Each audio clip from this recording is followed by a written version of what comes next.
Well, on behalf of West Yorkshire Fire and Rescue Authority and the service, I want to express our condolences to everybody that's been involved in the tragic incident that's unfolded in London this week. Clearly it's had a massive impact across the country. People have lost lives, people have lost loved ones, people have lost their homes and possessions, and I can only think how difficult it must have been for the responding services.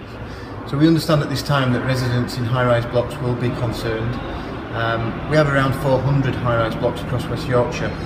And we want to get some key messages out to those residents in terms of what West Yorkshire Fire and Rescue Service deliver to ensure that they are as safe as they possibly can be. So our prevention message is the first key thing that we need to get across to people. Stopping fires happening in the first place is always something that we'd advocate. So simple things that everybody can do in and around their homes or flats to make sure that fire is unlikely to start. And that's around safe cooking practices. So if you are cooking, please make sure that you stay close to the kitchen at all times and you're not leaving the room for any extended period. Maintain your vigilance when you're cooking at all times.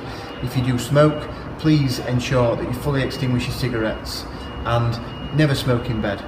We also say that if you're heavily under the influence of alcohol, that it's not a good idea to smoke either, because you can fall asleep very quickly and a lit cigarette could ignite the materials that are around you. The other key messages that we want to get across are around electrical safety, so make sure that you're aware of all things electrical in your property. Don't leave hair straighteners on the floor where they can burn holes in the carpet. Don't leave your laptops on a bed where the air vents can't reach fresh air. Always use electrical appliances on a firm surface. Finally, if you're using candles, make sure they're fully extinguished before you go to bed. When you do go to bed, think about your nighttime routine. You need to make sure that you'll be able to escape your property quickly if there was a fire. And finally, have working smoke alarms. So always check them regularly. If you've got any concerns, then contact West Yorkshire Fire and Rescue Service. We have a website and free phone number that you can contact us and request a home visit, where our officers will come out and we'll give you some basic advice around stopping fires happening and fit free smoke alarms if they're required.